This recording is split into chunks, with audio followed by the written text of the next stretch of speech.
Frédéric Caillard, vous nous revenez de Bali, où vous êtes maintenant installé le plus court de l'année, et vous voulez nous expliquer comment, de là-bas, avec les savoirs qu'ils ont, comment ils voient le destin et l'avenir de la France, et même son histoire en quelque sorte. Ouais. Alors est-ce que c'est un pays important pour eux, la France? Oui. Alors, la France est un pays capital pour eux. Un pays capital. Voilà. Alors, quand on est français et que l'on parle de notre pays, nous avons la perception d'un pays qui s'en va en petits morceaux, qui dégénère complètement et qui n'a aucun avenir. Et alors que pour eux, eh bien, la France est en pleine expansion. Vous voyez, c'est étonnant les différences de perception. Alors, ils m'ont donc, au bord du Pacifique, là-bas, initié avec ce qu'on appelait en Égypte les prêtres du Ka. Vous connaissez peut-être certainement. Voilà, alors, mon vieux sage papa, on l'appelle papa, et il a pris dans le sable un petit morceau de silex, et puis là, il a écrit Catholica, avec un K au départ, un K à l'arrivée. Et il a dit, tu vois, ton pays, ta religion, elle n'est pas de tout repos. Alors je lui dis, pourquoi? Parce qu'il y a un K au départ et il y a KA à l'arrivée. Donc il y a une destruction pour reconstruction, pour renaissance. Alors voilà, il dit, où en est ta religion? Et il dit, ton pays, actuellement, il ne vaut pas plus cher. Voilà. Alors je lui dis, pourquoi? Il dit, parce que ce sont pour nous, ce sont les prêtres du K qui sont au travail. Donc, il y a destruction de tout ce qui doit mourir, et il va y avoir renaissance. Alors, c'est là où ils sont porteurs d'espoir, de grands espoirs pour ce pays. Ils disent, là, il va y avoir renaissance, mais en attendant, il faut détruire tout ce qui doit mourir et tout ce qui est du domaine de l'empêchement d'avancer. Voilà. Alors, je demandais, il dit, voilà, les structures sociales, les structures psychologiques, il dit, vous êtes un vieux pays, vous n'avez pas vraiment souffert pendant la Seconde Guerre mondiale, à la différence des Allemands, et il dit, voilà, donc vous en payez quelque part actuellement les conséquences d'une facilité au moment de la Seconde Guerre mondiale. Et alors je dis, mais qu'est-ce qui se passe? Et il me dit, vous avez les prêtres du K qui sont au travail. Alors ils cassent, ils font mourir, mais c'est toujours cela, les prêtres du K, c'est la mort pour la renaissance. C'est-à-dire, en fin de compte, rien n'est perdu. Voilà, oui, Jacques, leur expression, rien n'est perdu, tout est reconstruction, tout est renaissance après une métamorphose. Alors il dit par contre, si vous refusez de vous transformer, si vous refusez la métamorphose, alors là, il vous arrive des grands malheurs. Il dit, voilà, il faut lâcher prise. Alors le grand mot, c'est ça, lâcher prise. Voilà. Alors il est lâcher prise, c'est-à-dire, en fin de compte, ce pays, pour nous, est dans ses peurs actuellement. Les peurs qui sont ancestrales d'ailleurs, parce que ce n'est pas que vous, c'est la lignée de vos ancêtres qui ont petit à petit clôturé les choses par peur, peur du manque, peur du vide, peur de beaucoup de choses, parce qu'ils ne se sont pas exposés. Oui, Jacques, ils ne se sont pas exposés au vide, au manque, et donc leurs œuvres vives sont endormies. Voilà un peu le schéma sur ce pays. Alors, donc, oui, voilà. Donc, si vous voulez, il y a aussi une grande idée, c'est que un pays comme la France est un pays qui, actuellement, en superficiellement, manque de conviction spirituelle. Voilà, rien n'est fait dans votre pays pour que les gens puissent développer un substrat spirituel, qui puissent lever les yeux pour regarder vers le ciel. Il dit, votre télévision est terrible, elle est zéro, il n'y a rien d'intéressant, à part quelques émissions. Et donc les gens sont endormis dans un éternel présent, plein de peur, de crainte, alimenté par les médias, et en fin de compte, s'assemblent en extérieur, en apparence, ne conduire nulle part. En fait, il y a une œuvre, le grand œuvre est au travail, voilà, il dit le grand œuvre est au travail, et il y a repétrissage des énergies, seulement il y a beaucoup de casses. Il paraît qu'il y aurait beaucoup de casses qu'on nous cache entre guillemets, mais beaucoup de gens qui perdent la vie ou qui se suicident, enfin, il y a beaucoup. C'est indissociable d'une transformation, indissociable. Alors, il m'a dit, chez vous, il y a quand même, c'est un pays qui pour nous a beaucoup de sages, beaucoup d'hommes qui ont la connaissance. Je pensais à vous, Jacques, quand même. Et ces gens-là ne se laissent pas déraciner comme ça. Ils sont dans l'attente, voilà. Alors, bon, la chose ne va pas s'arranger l'année qui vient. Non, c'est votre objectif, c'est ça. Voilà, il faut que ça se passe. Voilà, l'idée, c'est qu'il faut que ça se passe. Il faut qu'il y ait un déménagement possible pour qu'il y ait un réemménagement. Sur des anciennes bases, mais renouvelées. C'est comme une pierre que l'on polit pour qu'elle roule, enfin. Vous voyez. Alors, voilà, ils disent, Paris, dans tout ça, va être une grande ville, très très grande ville sur un plan spirituel. Alors ça, vous voyez, bon, la ville lumière, déjà, on l'a dit. Mais très grande ville sur un plan spirituel. Il y a des choses qui vous ont échappé. Je dis quoi, par exemple? Les centres bouddhistes du monde entier ont été... les reliques authentiques de Bouddha sont venues en grande pompe à Paris en 2009, à la pagode de Vincennes. Et ils y sont pour toujours. Alors, vous comprenez, les bouddhistes du monde entier regardent vers Paris maintenant. Je dis, bah, oui, ça, dans vos médias, on n'a pas vu grand-chose. Ouais, voilà, il y a eu des grandes festivités à la pagode de Vincennes. Et donc, Paris est devenu le centre des religions, parce que la religion juive, bon, bah, c'est le pays de Benjamin, des Benjamites, au départ. La religion catholique qui gagnait de l'Église, bon, la religion protestante, le Bouddha, bon, il ne reste plus grand-chose, les musulmans. Aussi, oui, voilà, le problème, oui, c'est ça, voilà, c'est ça. Alors le gros problème, c'est l'islam. Là-bas aussi, vous savez qu'ils ont un problème avec l'islam. Ah oui, ils essaient de faire porter le voile aux filles, c'est toute une histoire. Ah, l'Indonésie, il y a des grands problèmes. Parce que c'était islamique, ils ont été envahis par l'islam. Ils sont à majorité islam, bien travaillé quand même par la pensée hindouiste, heureusement. Ils n'ont pas le côté extrême de l'islam. Il y avait les Hollandais à l'époque là-bas, non? Voilà, c'est ça. Il y a des marques, il y a des traces de la... Peu. En fin de compte, les Hollandais ont laissé peu de traces, vous voyez, les musulmans ont laissé beaucoup de traces. Alors, ils ne nous aiment pas du tout. Actuellement, ils commencent à se dévoiler petit à petit. Mais enfin, bon, il y a une emprise qu'ils essayent d'avoir sur la jeunesse. C'est un travail permanent. Hein. Alors, les médias, sont heureusement un peu plus clairvoyants, mais il y a comme partout une espèce d'émergence. Voilà. Alors donc, si vous voulez, Paris, pour eux, est une grande ville qui va être un centre spirituel du monde. C'est pas rien de dire ça, parce que les 4 grandes religions y sont présentes, et c'est un foyer. Voilà. Alors, moi j'avais parlé d'un livre des Américains, la CIA, qui avait essayé de faire une espèce de panel des grandes tendances, des grands pays du futur, et la France qui n'était pas bien représentée. Parce que la France n'est pas sur ce plan-là, c'est pas sur le plan politique autant économique, c'est sur le plan du rayonnement spirituel. Voilà, alors la France, il paraît que même les petites chinoises actuellement se font manicurer, justement, et s'habillent à la française. Oui, c'est le grand modèle Brigitte Bardot, etc. Voilà, bon.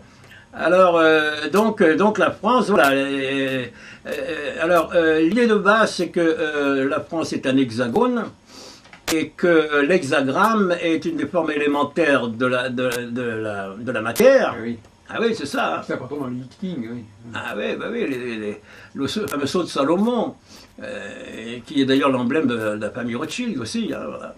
Et donc la France est prédestinée, de par sa géographie, à avoir disons, un statut extrêmement particulier dans le monde. Voilà. Alors, bon, ils m'ont fait un grand briefing sur l'hexagramme, l'hexagone, et sur le pentagone, le pentagramme, puisque le pentagramme, actuellement, dans les recherches qui sont faites dans les formes élémentaires de la matière, le pentagramme remplace petit à petit l'hexagramme. Je ne savais pas ça, oui. Alors, Kepler a beaucoup travaillé la chose, voilà. Alors, donc, le pentagramme, c'est donc le 5, le fameux 5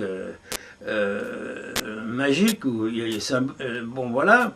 Et l'hexagramme, donc, ce sont les deux formes essentielles.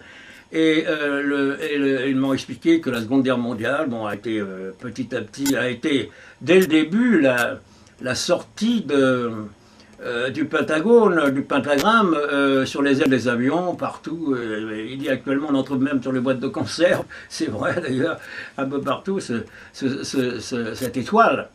Alors, une chose intéressante au niveau de l'étoile à 5 branches, donc, c'est que, je ne savais pas ça, cette étoile à 5 branches, symboliquement, est le parcours de Vénus autour de l'écliptique pendant 8 ans. Voilà, pendant 8 ans, la planète Vénus fait un 225 jours, oui. Vous le saviez, ça, oui. Le Pentagone, voilà, le Pentagone. Et la Terre est le centre de tout ça, voilà.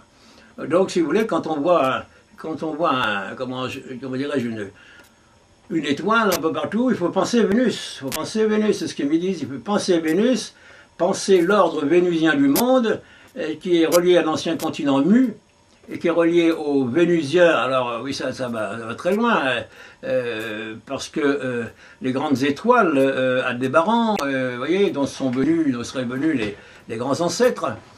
Et donc, si vous voulez, l'ordre vénusien du monde va petit à petit remplacer Mars, et le dieu de la guerre. Et...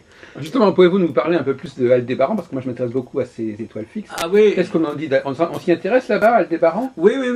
Bah oui, d'autant plus que c'est ici que ça se passe, Aldébaran, Jacques.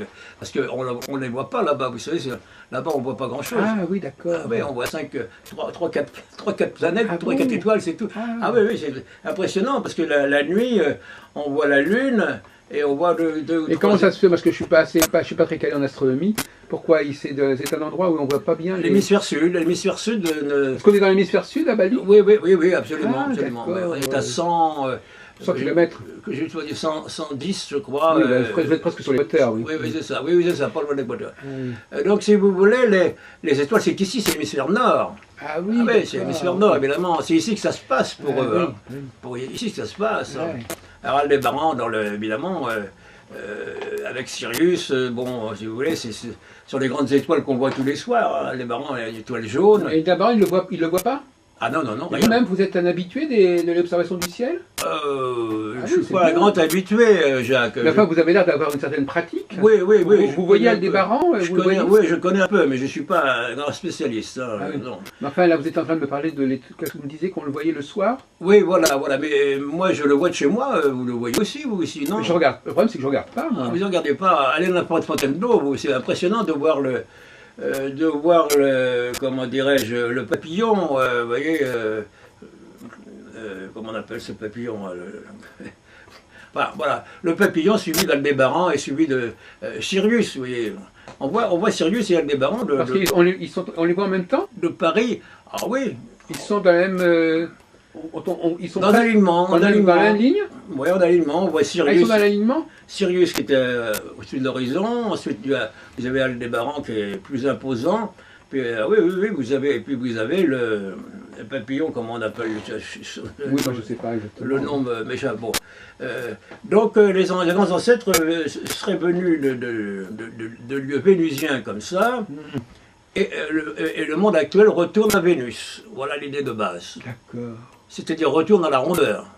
À la rondeur. Alors nous sommes tous des plus ou moins des has-been, vous voyez, c'est-à-dire nous sommes en train de nous débrouiller, dépatouiller avec notre karma, avec notre Mars, avec notre ardoise, alors que Vénus représente la rondeur de l'achevé, de la lumière aussi, puisque Vénus est la planète et la planète, si vous voulez, on appelle Jésus l'étoile du matin. Vous voyez? Alors justement, l'étoile de Bethléem, l'étoile des mages, c'est Vénus? Qu'est-ce que Ah, c'est? c'est Vénus, oui, certainement, Ah, très oui. certainement, oui. Mm. Oui, l'étoile du matin, c'est Vénus, et l'étoile du soir, c'est Lucifer, c'est-à-dire c'est Bah oui, la même étoile, mais dans sa face nocturne. voilà, Oui, c'est ça. voilà, oui. Alors tout ça est très intéressant, et donc c'était, si vous voulez, dans les monastères hébraïques qu'était gardé le secret du pentagramme. Et Alors justement, qu'est-ce qu'ils pensent dans cette région? Qu'est-ce qu'ils pensent des Juifs en général? Est-ce que c'est important les Juifs pour eux? bien sûr, c'est important. Ben, les Juifs ont vécu leur rédemption, et pour eux, le peuple juif était le peuple, vous le savez. Non, mais je voudrais savoir comment eux ils le voient. Oui, ils le voient comme étant un peuple missionné, qui à un moment a dévié, mais qui est toujours dans sa mission, retrouvée. Mission retrouvée, voilà. Donc, si vous voulez, le judéo-christianisme, c'est ça qui est intéressant, c'est cette mixture des deux réalités. Ce sont les Juifs qui restent toujours pour eux les élus, si je puis dire. Vous voyez, toujours. C'est sous une forme rénovée, avec donc une acceptation du Christ, nécessairement, vous voyez. Ah oui. Ouais. Alors le grand Christ,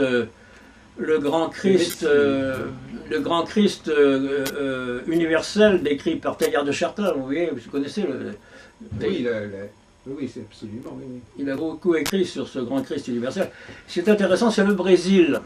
Ah. Ils vont beaucoup parler du Brésil avec ce grand Christ, vous savez, au-dessus de Rio. Eh oui, bien sûr, oui. Voilà, et cette population qui est très métissée, et qui est très prête à la transformation. Voilà, vous comprenez, Alors, Alors moi, je voudrais dire quelques mots sur la France, puisque vous oui. pour que la conversation soit plus Bien animée. sûr. Alors la France, pour eux, si vous voulez, est un pays donc dans la transformation actuellement. C'est un pays dont actuellement il n'y a rien à sortir, rien à espérer sur le plan de l'immédiat, parce qu'elle est elle mue, elle est dans sa métamorphose, dans sa Non, mais, transformation. non, mais moi-même, je voudrais dire quelques mots à pour vous répondre, Frédéric Caillard. Moi, récemment, justement, j'ai écrit sur ce sujet. Je pense que la France a une double nature. Elle est à la fois nationale et impériale. Et on ne peut pas la comprendre si elle n'a pas cette dualité. C'est-à-dire qu'elle est à la fois centrée sur ses valeurs à elle, mais elle est aussi impériale, c'est-à-dire qu'elle a une vocation à s'étendre au-delà des frontières. Il y a eu l'héritage de la Révolution, il y a eu les colonies. Enfin, je veux dire il y a des pays comme ça qui ont une dimension impériale, c'est-à-dire qui transcendent leur nationalité propre. C'est vrai pour sa langue. La langue française est une langue qui a essaimé énormément dans d'autres langues. Vous savez que l'anglais est fait à presque plus de la moitié des mots anglais viennent du français, etc. Donc c'est une langue qui a beaucoup rayonné. La France est un pays qui rayonne géographiquement, culturellement, linguistiquement. Et Paris n'est pas seulement la capitale de la France, mais c'est la capitale d'un ensemble beaucoup plus vaste, en fait, compte. Tout à fait. Et donc la France a un destin impérial que beaucoup de Français ne comprennent pas d'ailleurs eux-mêmes. Parce que quand on est un empire, on doit être tolérant. Ouais. Quand on est dans un empire, on est dans la diversité. On est dans le rassemblement des différences. Donc, si on n'a pas conscience de cette dimension impériale, évidemment... donc il y a des tensions en France qui viennent de là. C'est-à-dire qu'il y a à la fois la dimension impériale et puis la dimension nationale qui vient faire obstacle. Alors, je voudrais vous poser une autre question qui me touche de près. C'est la question de la place des femmes dans le monde. Qu'est-ce qu'en disent vos sages, les femmes? Est-ce qu'ils ont des choses à dire? Est-ce que les femmes et les hommes, c'est pareil? Est-ce que leur destin est différent, leur fonction, leur place est différente? Est-ce que vous avez des choses à me dire? Vous savez, c'est la position de la Shakti. Hein, oui. Oui, alors il y a embrassement de la valeur masculine et de la valeur féminine, mais elles sont pas radicalement, mais elles sont tout à fait différentes. C'est leur interaction qui est intéressante. Et il est certain qu'en France et en Europe en particulier, ils déplorent beaucoup ce passage actuel qui est nécessaire, où la femme doit empiéter sur le monde de l'homme pour se trouver elle-même, vous voyez, pour qu'elle refuse d'elle-même, en fin de compte, ce qui n'est pas de sa nature. Alors elle a vu ça comme un fruit défendu, et elle s'est jetée dessus, et en fin de compte maintenant, ils me disent, eh ben, petit à petit, on retrouvait ses marques, parce qu'elle y a perdu sa nature. Elle a cru qu'on pouvait faire beaucoup de choses en étant hors soi-même. Et elle a été même manipulée, je pense, Voilà, oui, par des apprentis sorciers, même par des hommes qui eux-mêmes voulaient se convaincre qu'ils pouvaient faire de l'or avec du plomb. Ouais, ouais. La femme ils ont une idée de la femme qui peut être une idée transcendante, parce qu'il dit la femme a une dimension que l'homme n'a pas. Mais il dit dans sa perspective, et non pas en étant en permanence en conflit avec des intérêts qui ne sont pas les siens, qui sont des intérêts rapportés. Ouais, elle se trompe. Mais comme vous dites, il y a certainement, les médias ils sont certainement pour beaucoup, mais c'est un peu le fruit défendu. Alors ils parlent aussi de femmes dont le karma masculin est très important et qui mordent à l'hameçon tout de suite parce qu'elles n'ont qu'une envie, c'est de se désidentifier de leur propre nature. Et plus elles se désidentifient, plus elles se perdent. Vous voyez, alors il me parlait de ces femmes à la voix rauque qui s'habillent en homme, etc. Il dit bon, bah, tout est dans tout, mais enfin, ils disent, vous voyez, c'est certainement pas ça la dimension de la femme, c'est un karma, ils revivent un karma masculin, bon, bah, ils reviendront, elles reviendront en femmes.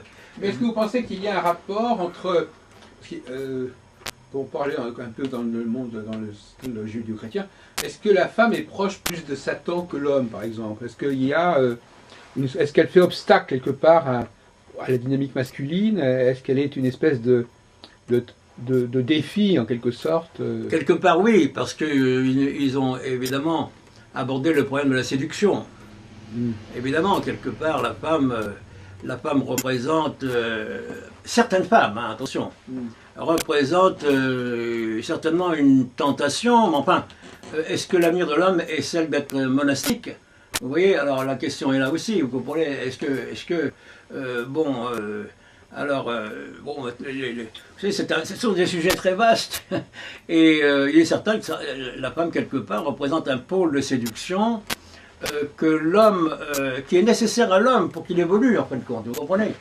Pour qu'il ne s'y perde pas, il faut qu'il se batte contre une partie de lui-même, vous comprenez? Qui est la partie aliénée. Alors, oui, alors à ce sujet, bon, est-ce que vous êtes intéressé au cycle, Frédéric Caillard? Oui, oui, oui. Bon. Alors, qu'est-ce qui, à votre avis, est-ce que vous pouvez nous parler, après je vous répondrai là-dessus peut-être, est-ce que vous pouvez nous parler de quelle est la dimension, qu'est-ce qui est cyclique? Où est la cyclicité dans le monde? Et quel en est le vecteur, en fait? Oui. Bah, écoutez, c'est le grand cycle. Il y a un grand cycle. Alors là, ils sont très forts là-dessus. Il y a un grand cycle de 900 000 ans, et puis il y a des sous-cycles, mais on est actuellement à la fin. Enfin, on a terminé le Kali Yuga, vous voyez, le cycle de fer, et nous sommes dans le début de l'âge d'or, contrairement à ce qu'on peut dire. On est au début de l'âge d'or, vous voyez, qui est un véritable chantier, parce que il préconise, alors, des dates. Moi, je vois ça en toute, je veux dire, sérénité, si je puis dire. 2026 étant un virage.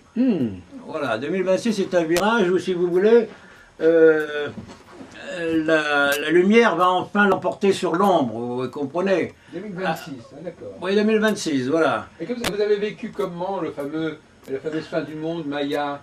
Ah oui, ça. 2012, c'était valable, vous savez, c'était valable. Ah, oui, bon, oui. Comment il faut l'interpréter, comment il faut le comprendre? Bah, c'était la fin d'un cycle pour les Mayas, et c'est la fin d'un cycle. Bon, il y a plusieurs interprétations, mais c'était très important, comment dirais-je, il y a eu aussi il y a plusieurs cycles qui s'emboîtent, mais là, ce qui est important actuellement, c'est la fin la véritable fin d'un monde. Voilà, la fin d'un monde et le début d'un autre monde. Oui, Voilà. oui, oui. Nous sommes donc tous des êtres partagés en fonction de notre éveil, de notre capacité à l'éveil personnel et du cœur, de notre cœur évidemment. Si le cœur est ouvert, c'est ça l'enjeu, Jacques, vous comprenez. L'enjeu c'est le cœur, hein, c'est Vénus, on y revient, c'est le Christ, enfin l'ouverture du cœur, le chakra du cœur, oui, on ne peut plus, disent-ils, on ne peut plus vivre maintenant en étant dur à cuire et en pensant que le cœur c'est pour les faibles. Ils disent non, le cœur est fort. Et les hommes de cœur sont des gens forts, ne sont pas des gens qui tendent l'autre jour. Voilà. Et ils ont parlé d'une énergie, alors qui est très intéressante. C'est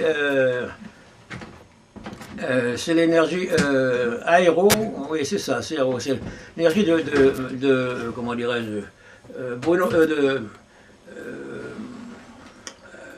Wilhelm Reich parlait de... Ouais, ah oui, oui, oui. Vous comprenez, l'énergie de Wilhelm Reich, c'était la fameuse... comment ça s'appelle là? Oui, moi j'ai oublié. Oui, l'énergie... L'énergie sexuelle. Un peu. Oui, c'est l'énergie primordiale. Voilà, donc qui est dans le monde partout, dans l'univers. Et donc en fonction de notre karma, si vous voulez, nous en avons plus ou moins. Quand nous sommes malades, nous n'en avons pas, ou pas beaucoup. Et c'est ça la maladie, c'est l'absence de bien. Ah oui. Oui, être mal ou être malade, c'est l'absence d'être bien. Voilà. Et donc cette énergie, l'éther, voilà, l'énergie c'est l'éther. Voilà. Et donc cette énergie éther est l'énergie de base. Alors, ils m'ont confié un livre d'ailleurs en français, un petit livre en français sur l'éther, d'un Français qui a écrit ça, très intéressant, et qui démontre l'importance de ce cinquième élément, et qui va petit à petit donc se restituer sur la Terre, puisque la Terre étant l'objet de métamorphose, l'éther y était bien, si vous voulez, bien alors, une autre question, quel est l'avenir de l'astrologie? Ah, quelle est l'astrologie? Alors, parce que l'astrologie, est-ce qu'elle est en crise? Est-ce qu'elle doit se réformer? Est-ce qu'elle doit se transformer? Est-ce qu'en tant que savoir, il y a quelque chose qui ne va pas, ou qui peut s'arranger, ou qui peut progresser? Et vers quelle astrologie tend-on? c'est ça, ce que vous venez de dire, l'astrologie est en crise, en transformation. Parce qu'ils m'ont demandé à Paris s'il y avait de l'astrologie, moi j'ai dit, il y a quelques foyers, mais les journaux d'astrologie qu'on achète, il n'y a pas un seul thème astral dessus. Vous avez acheté que pas des revues dans le public, des revues d'astrologie, il n'y a pas un seul thème astral. Ah bon? Ah oui, non mais c'est incroyable. Et donc j'ai dit, à Paris, l'astrologie, elle est enveilleuse. Pourtant, quand on va chez Gilbert Jeune, ça ne descend pas. Alors, il n'y a pas que l'astrologie là-bas. Non, il n'y a pas que l'astrologie, ça c'est vrai. Mais c'est vrai que c'est devenu un lieu majeur, effectivement. Ouais, voilà, c'est devenu un lieu d'échange. Les gens ont choisi ce créneau, ils l'ont développé. D'ailleurs, c'était à peu près au même endroit qu'il y avait autrefois la librairie des éditions traditionnelles, qui a disparu. Ah oui, c'était un petit peu plus loin, c'est ça. Oui, c'était au 11 quai Saint-Michel. Oui, c'est ça. Mais, oui. Monsieur Villain avait... Et puis après, Monsieur Brère, effectivement. Voilà, oui. Et alors, Très Daniel va publier quoi de vous? Qu'est-ce que vous allez... Attendez, Très Daniel est un éditeur qui est très pris, on va voir un peu ce qu'on va faire ensemble. Mais pour le moment, je suis en transformation d'un certain nombre de mes écrits, parce que, je ne sais pas si vous en avez lu, je vous ai donné, oui, mais elles ne sont pas... On me reproche d'être pas vraiment accessible, pas toujours. Oui. C'est ça. Alors donc je suis en transformation de tout ça, et puis... Alors qu'est-ce qu'il faut, justement, parce que c'est l'occasion là, qu'est-ce que vous pouvez faire un effort pour nous dire un peu qu'est-ce qui fait la substance et la quintessence des travaux de Caillard? Eh bien, l'astrologie caillardienne ou l'ésotérisme caillardien? Je ne suis pas un homme de système, je vous dis la démence. Mais c'est, si vous voulez, le fait que moi je m'évertue d'être au carrefour entre la pensée occidentale et message asiatique, message donc à tendance hindoue quelque part. Et je fais ma synthèse personnelle et je ressens, si vous voulez, tout ce qu'ils me disent. Je passe évidemment par le filtre, mais c'est une connaissance qui est... Vous savez qu'il y a un nombre incroyable de livres qui ne sont pas traduits. Non. Ouais, ouais. Il y a un nombre incroyable de livres dans le langage sacré. Comment s'appelle ce langage sacré oui, des hindous et des... Sanskrit. Oui, voilà, sanskrit, voilà, c'est ça. Il y a un nombre incroyable d'ouvrages en sanskrit qui ne sont pas traduits, personne ne va les chercher. Il y a très peu de connaisseurs en Occident du sanskrit. Mais enfin, ils disent on a énormément d'ouvrages qui restent là depuis des siècles et des siècles et des siècles. Personne n'y touche, et pourtant ils disent c'est une mine de connaissances, une mine de choses importantes. Alors, bon, bah, mais ils sont pleins d'espoir, voilà, plein d'espoir pour ce pays, plein d'espoir pour le monde aussi. Le monde doit vivre sa propre mort quelque part et emprunter l'homme bleu. Alors moi, c'est des choses que j'ai Ah oui, vous étiez intéressé la dernière fois à Mu, au continent. Voilà, le continent Mu et l'homme bleu, c'est-à-dire l'homme transcendé qui si vous voulez, a laissé son vêtement rouge pour le bleu céleste, bien sûr. Les pythagoriciens avaient le bleu comme référent. Alors l'homme rouge, bon, dans cette perspective-là, c'est l'homme agressif, c'est l'homme plein d'agression, plein de haine. Et l'homme bleu, c'est l'homme transcendé. Voilà. Donc, si vous voulez, dans mes articles et dans ce qu'ils me disent, cet homme bleu, petit à petit, va lentement, puisque les sociétés évoluent lentement, prendre petit à petit le pas sur l'homme rouge, sur le martien. Oui. Le monde des Tuileries. Voilà, l'homme rouge. Oui, vous connaissez l'homme rouge des Tuileries. Elle est très intéressante. Qui a été réédité par Daniel d'ailleurs. Ah oui, c'est lui qui a fait ça. Oui, en 77. Alors, donc, si vous voulez, cet homme bleu, il met du temps à naître parce que il y a énormément de résistances qui sont dues aux peurs. Il y a aussi les hommes indigos. Oui, c'est ça. La peur du changement, et puis la peur tout court. Il y a des gens qui ne veulent pas quitter leurs vêtements rouges parce qu'ils pensent qu'ils ont tout à perdre, à être dans le bleu. Et c'est quelque part, hélas, c'est quelque part vrai, ils sont tellement à l'envers que revenir à l'endroit, ça leur poserait tellement de problèmes que, vous voyez, alors, bon, c'est la dégénérescence. Bon, le rouge, c'est également le cancer, hein, puisqu'on sait que, voilà, donc il y a plein de maladies qui se greffent là-dessus, maladies cardiovasculaires, mais surtout le cancer, la maladie de l'involution. L'involution, être à l'envers, vous voyez, je connaissais un chercheur à Paris, il avait fait un petit boîtier avec une pile et il relayait ça d'un côté et de l'autre, et ceux qui avaient des énergies positives, l'aiguille chargeait jusqu'à plus 40, et ceux qui avaient des énergies négatives chargeaient jusqu'à moins 40. Et il s'est aperçu que les gens très déprimés et les gens qui avaient un cancer avaient la même énergie, moins 40. Par contre, un grand sportif et un grand éveillé ont la même énergie. Oui, c'est étonnant. Hein. Une énergie, c'est donc cette énergie qui charge en plus. Et il m'avait montré son appareil à l'époque. C'était un acupuncteur. Il m'avait montré son appareil et c'était très intéressant. Alors, j'ai également connu quand j'étais aux États-Unis, j'ai connu un homme qui était spécialiste des nuages. Il passait sa vie dans les nuages avec son petit avion et mesurait l'électricité des nuages. Et il avait une femme qui était très, très problème, comme on dit là-bas. Et donc il avait eu un enfant qui était perturbé et il lui avait fait une petite boîte à ions. Ouais, à la jambe, vous voyez. Oui. À la jambe droite, une petite boîte à ions. Et donc ça nous ramène aux énergies, vous voyez, énergie positive, négative, et donc à tout ce qui est actuellement en transformation. Il faut passer par du négatif pour aller vers son positif, c'est-à-dire il faut en fin de compte refaire briller son étoile, chacun. Ouais. Chacun doit donc remettre son étoile à briller, et il y en a qui ne réussissent pas, il y a beaucoup qui ne réussissent pas, d'autres qui sont doués mais qui n'ont pas envie, et là on introduit évidemment ce que nous, ici, nous appelons la planète Uranus. Voilà, oui, la grande planète christique, et la grande planète de la transformation, de l'intelligence supérieure, qui est le, comme disait Charles Bougat, il faut quand même nommer Charles Bougat, qui est l'octave supérieure de Vénus. Dans Uranus, il y a une collectivité de Vénus. Voilà. Oui, parce que vous parlez de Bougat, vous m'avez dit qu'à une époque, vous avez très bien connu les éditions du Rocher. Oui, voilà. C'est grâce à vous que les éditions du Rocher s'étaient intéressées à l'astrologie, enfin plus ou moins. C'est pas tout à fait ça. C'est grâce à moi, avec un ami qui s'appelait Bernard Alexandre, qui était un homme qui dirigeait une société de conseil, une société de search, comme il disait, c'est-à-dire, voilà.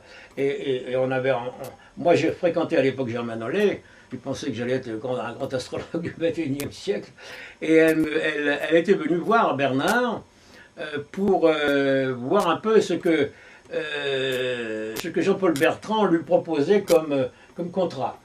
Voilà, et Bernard avait donc eu à amener son homme d'affaires, avait bien regardé ça, et lui avait dit, bon, le contrat était bien, mais à l'époque, Jean-Paul Bertrand se réservait le droit de publier les 100 cassettes, il y avait une centaine de cassettes de Charles Bougat, quand il le voulait, sur 100 ans, 99 ans.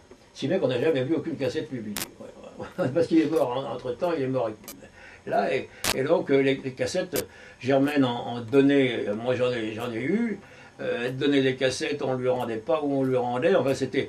Et puis, bon, ce qui est étonnant, vous voyez, ce petit aparté, c'est que c'est pas Charles Bougat qui a rayonné, c'est Germaine Hollet. C'est curieux, hein, vous voyez, le maître... voilà. Mais Germaine Hollet a été une très bonne disciple. Et donc, vous voyez, l'astrologie qui va venir... C'est que la fille de Germaine Hollet, la petite fille habite juste à côté. Vous m'aviez dit la dernière fois. Cathy Hollet. Oui. Ouais. Et alors, pour vous répondre à votre question... quelle perspective pour l'astrologie en Occident? Oui. Eh bien, vous voyez, c'est très proche de la pensée de Charles Bougat, Germaine Hollet. Alors justement, c'est-à-dire? Voilà, c'est-à-dire, en fin de compte, Neptune représente ce grand tout vers lequel nous tendons, de lumière, avec Uranus, donc comme cette planète de la transformation, Vénus multipliée par X. Et donc, si vous voulez, la base des choses est Pluton. Ouais, alors Pluton n'est pas considéré comme un achèvement, mais comme une base de matière, une base occulte. Enfin, vous voyez, c'est une autre perspective que celle qu'un certain nombre d'astrologues ont perpétuée ici durant un certain nombre d'années, vous voyez. Bon, Neptune, Uranus, Pluton et Saturne, la structure, bien sûr. Mais Saturne, le karma aussi. Vous voyez, Jacques, parce que Germaine Hollet, il fallait toujours lui parler de Saturne en termes positifs, comprenez. Toujours. Ah oui. Et je lui disais, vous savez, Germaine, moi-même et puis d'autres, on a des sacrés Saturnes, il faut s'éparcir, vous voyez. Ah, elle me dit, oui, mais vous savez, c'est... oui, etc. Alors, bon, vous avez une comparaison de thèmes, vous avez Saturne de l'un sur Vénus de l'autre, eh bien, elle disait, oh, c'est de bonnes affinités, c'est une école de la vie. Mais je dis, vous vous rendez compte, Saturne sur Vénus, est-ce que un homme et une femme sont venus pour vivre ça? Enfin, c'est le karma, bien sûr, une école, c'est vrai que c'est une école, mais enfin, si on connaît l'astrologie, on peut peut-être avoir Jupiter à la place de Saturne, vous comprenez, c'est quand même un petit peu mieux. Alors on avait des échanges comme ça, et pour elle, Saturne, c'était, bon, Saturne est lié quand même à Satan, hein, Satan, bon, dans sa phase négative, bon, c'est le malin, c'est Chronos, et qui dévore ses enfants. Voilà, alors, d'ailleurs, vous allez me dire ça, en hébreu, on appelle le cancer celui Sartan, c'est ça, non? Sartan, oui. Oui, voilà. Alors, oui, c'est pas loin, hein. Bon. Le cancer, c'est... Oui, c'est-à-dire, oui, c'est ça, oui, ça ressemble effectivement. Ça ressemble, vous voyez. Hein. Alors, la planète Saturne n'est pas une planète que positive, loin de là. Germaine, j'espère qu'elle m'entend là où elle est, mais... Ah oui, mais c'est une planète dont il faut ouvrir les anneaux. Et plus on ouvre les anneaux de Saturne, plus on ouvre le cœur. Vous comprenez? Et les gens qui sont hyper saturniens, contrairement à ce qu'elle disait, enfin, à ce que j'ai cru comprendre, sont des gens qui sont durs comme la pierre, c'est qu'à le dire. Et pour moi, personnellement, bon, je m'inscrivais dans une je m'inscrivais dans une perspective uranienne, je le fais toujours, mais par contre, vous voyez, Jacques, il faut avoir un Saturne fort pour faire quelque chose dans la vie. Saturne, c'est la structure. Alors, vous voyez, c'est ça la grande subtilité et la grande ambiguïté. C'est que Saturne peut être une planète qui amène des gens dans des... même dans la... vous voyez, dans des perspectives de magie noire, et des tas de choses. Il y a du Saturne là-dedans, dévoyé. Saturne, vous voyez, dévoyé, le mot important c'est dévoyé. Et par contre, Saturne dignifié, au grand jour, c'est la planète de la structure, c'est le Père. Ouais, le Père restitué, c'est le vieux sage de l'ère du Verseau, vous comprenez? Voilà, le vieux sage de l'ère du Verseau, c'est Saturne. Donc Saturne est une très belle planète. D'ailleurs, les astronomes, pardon, considèrent Saturne comme étant la plus belle des planètes avec ses anneaux. Je la vois là d'ailleurs. Et alors il faut être subtil, vous comprenez? Il faut être subtil parce que un Uranien dévoyé, vous pensez à Hitler par exemple, Uranus à l'ascendant Hitler. Hein, ah oui. Ils font le travail qu'ils doivent faire, mais enfin, oui, c'est un travail dévoyé, c'est la casse nécessaire. Et un Uranien dignifié, c'est-à-dire qui a réhabilité son Saturne. Voilà, réhabiliter le Père. Réhabiliter le Père, c'est important ça. Il faut d'abord réhabiliter le Père, Saturne, pour avoir accès à un Uranus, disons, vivifiant. C'est-à-dire pour, en fin de compte, épouser ce grand Christ universel dont parlait Teilhard de Chardin. Voilà. Alors, nous sommes tous disons, en réhabilitation. Nous avons tous un Saturne plus ou moins, même encore actuellement, chez tous d'entre nous, nous sommes dans nos peurs, c'est Saturne, nous sommes dans notre manque, c'est Saturne, nous sommes dans une certaine voracité, c'est Saturne, nous sommes dans un certain côté dépressif, c'est Saturne. Oui, tout ça, c'est Saturne. Mais nous sommes également en marche vers la structure Père cosmique. Et ça, c'est un Saturne dignifié qui nous ouvre la porte du ciel. Vous êtes intéressé à Abellio Ah oui, je m'intéressais beaucoup à Abellio. Oui. La tour de Babel, c'est ça? Oui, oui. Ah oui, j'avais eu contact avec Abellio, pas à lui-même, mais avec ses... à côté de chez vous, non? Comment? Il habitait rue Boulainvilliers? Oui, c'est ça, c'est ça. Oui, oui. J'ai eu contact, Jacques, de façon très intéressante avec Abellio, en français, quand faisais mes études aux États-Unis. Il y avait une bibliothèque là, avec un nombre incroyable de bouquins. J'étais tombé sur un bouquin en français d'Abellio, La Tour de Babel, vous voyez.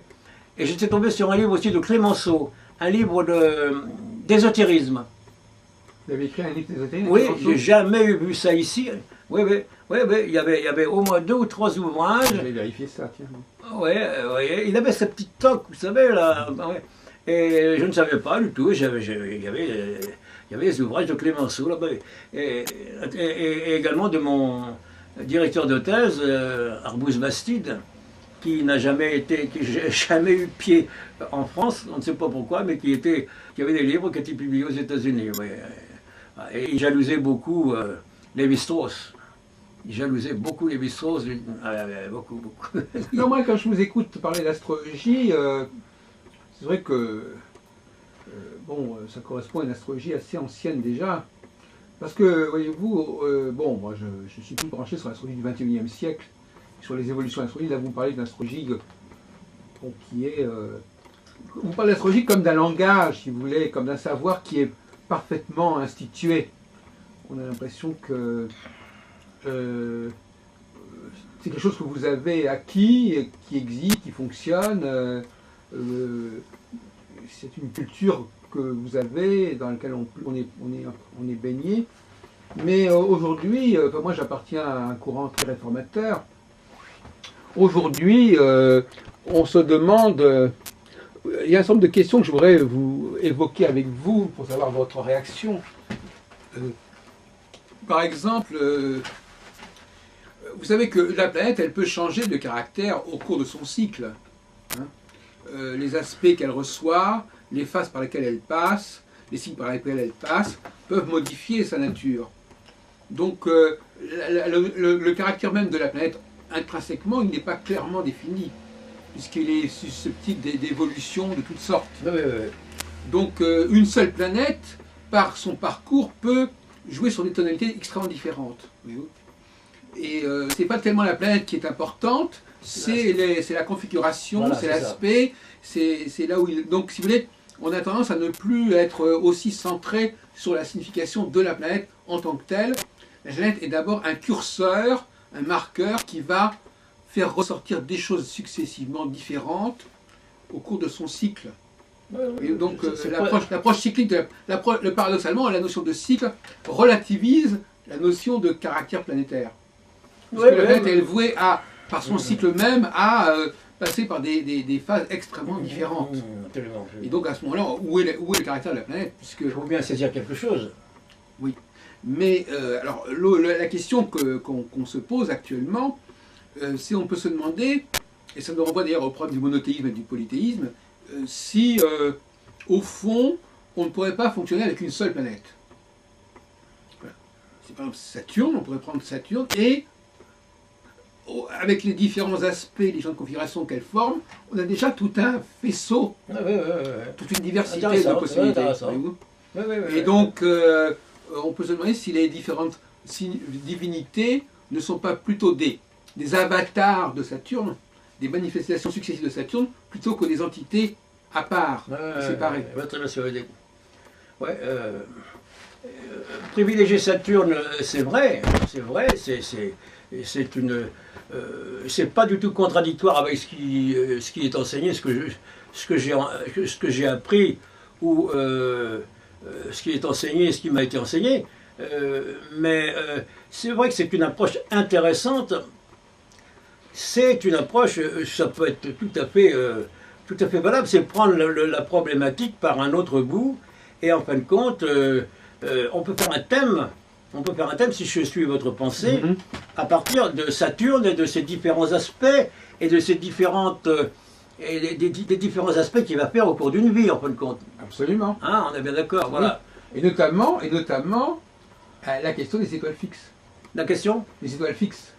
Ah oui, voilà. Oui, parce qu'on peut s'intéresser aussi aux aspects que Saturne fait avec Aldébaran, avec Régulus, Antares, Pomalo, etc. Et donc là aussi, on a une image, c'est-à-dire une planète qui va développer des relations avec des étoiles, avec d'autres choses, et au fond, on n'a pas tellement besoin de 36 000 planètes. Et d'autre part, vous savez, les fameuses conceptions, vous parlez tout à l'heure de Saturne-Jupiter, quelque part, Saturne-Jupiter, c'est une dialectique. Oui. Et donc, quelque part, peut-être qu'à un moment donné de son cycle, Saturne devient Jupiter. Quand il est dans une phase paroxysmique ou par opposition, ou qu'il est dans une phase où les valeurs saturniennes sont affaiblies, quelque part, ça donne le champ ouvert à Jupiter. Donc, Jupiter n'existe peut-être... philosophiquement, on peut opposer Saturne et Jupiter, mais astronomiquement, si vous commencez à dire qu'il y a une planète qui s'appelle Saturne ou qui s'appelle Jupiter, vous allez avoir des choses qui sont extrêmement étranges, parce que vous allez avoir Saturne et Jupiter qui peuvent être conjoints, par exemple. Voilà. Et s'ils sont conjoints, la dialectique n'existe plus. On peut pas à la fois être. Est-ce qu'on peut être à la fois Saturne et Jupiter, ou est-ce qu'on est alternativement Saturne et Jupiter? C'est les grosses questions, Jacques, qu'on s'est posées dans les années 60 avec la conjonction Uranus-Pluton, par exemple. Oui, parce que dans les années 60. Oui, parce que dans l'enseignement de Charles Vouga, Uranus est la grande planète, encore pour tout le monde, enfin pour un certain courant. Uranus est la grande planète christique, la planète donc si vous voulez, de la transformation et de la mutation. Mais alors, Uranus conjoint Pluton, Pluton représentant le maître des enfers, entre guillemets, qu'est-ce que ça donne? Vous comprenez? Voilà, c'est une conjonction très intéressante, ça. Mais alors, qu'est-ce que ça donne? Et quand il y a eu la conjonction Saturne-Uranus-Pluton, alors là, vous voyez, pour rejoindre avec Saturne, là, ça devient... oui, mais moi, justement, j'appartiens à un courant qui préfère étudier Saturne en rapport avec des points fixes. Ouais. C'est-à-dire les points fixes qui étant par exemple les étoiles. Oui. Parce qu'autrement, si c'est en rapport avec une autre planète, ça complique les choses. Ah oui. Parce qu'à ce moment-là, les conjonctions ne se font jamais au même endroit. Ouais. Et puis, c'est pas cyclique finalement. Enfin, c'est des cycles très longs. Le grand problème, c'est que dès que vous combinez deux planètes entre elles, vous n'avez pas de récurrence. Parce que les planètes ne se retrouvent jamais au même endroit, jamais dans le même signe zodiacal, alors que si vous le combinez la planète A avec une étoile, l'étoile ne bougeant pas, il la rejoint toujours au même endroit. Donc il y a un retour du stellarisme, si vous voulez, aujourd'hui, comme étant... parce que l'intérêt, c'est que quand on a découvert Saturne, il y a des milliers d'années, Saturne était une planète par opposition aux étoiles. Ouais. Donc il y a une sorte de dialectique planète-étoile qui a été complètement occultée. Voilà. Et ça déséquilibre l'astrologie quelque part, cette histoire-là. C'est intéressant. Qu'est-ce que vous pouvez en sortir, en déduire de cette perspective étoile fixe? Oui, justement. Alors, eh bien, notamment, on arrive au cycle de 7 ans. Ouais. Parce qu'il y a une tradition ésotérique qui est intéressante, c'est qu'il faut diviser le cycle d'une planète en 4. Ouais. En 4 quartiers. Ouais. Comme la Lune. La Lune, c'est un mois, mais c'est aussi 4 semaines. Donc, vous savez que les chiffres de Saturne et de la Lune sont identiques. 28 jours, 28 ans. Et donc, le cycle de 7 ans, le grand cycle de 7 ans, serait articulé sur Saturne. Parce qu'il faut à peu près 7 ans pour que Saturne passe d'une conjonction avec une étoile fixe royale et à une autre conjonction. Parce que les quatre étoiles fixes royales se répartissent également dans le ciel. Donc, le temps que Saturne aille de Aldébaran à Régulus, c'est 7 ans à peu près. Et de Régulus à Antares, 7 ans, etc. Donc, on a un cycle de 7 ans. Parce que moi, en ce qui me concerne, voyez-vous, je pense que il faut travailler ni sur des cycles trop courts, ni sur des cycles trop longs. Le cycle de 7 ans est un cycle à taille humaine. Dans une vie, on peut vivre une dizaine de cycles ou une douzaine de cycles de 7 ans. Donc on a des choses qui reviennent. Si vous travaillez sur des cycles beaucoup plus longs, ça ne se reproduit pas. Et si des cycles très courts, vous en avez une quantité industrielle. Donc si vous voulez, quelque part, le cycle de... Eh bien, on peut dire que... Alors justement, dans les prophéties, on parle souvent d'un cycle de 3... Il y a une période de 3 ans et demi. 3 ans et demi ou 1280 jours, etc. Et donc, quelque part, 3 ans et demi, c'est la moitié d'un cycle de 7 ans. Et donc, il y aurait 3 ans et demi qui serait une phase d'évolution et 3 ans et demi une phase d'involution. Et alors là, c'est là que l'on introduit la question des femmes. Ah. Oui. Parce que les femmes deviennent un acteur principal du cycle. Dans le sens où il y a une période de 3 ans et demi où la femme joue un rôle constructif et une période de 3 ans et demi où elle joue un rôle destructeur. Et ça recommence comme ça indéfiniment. Donc la femme devient un vecteur majeur pour l'astrologie. Donc là, attendez, je vais changer la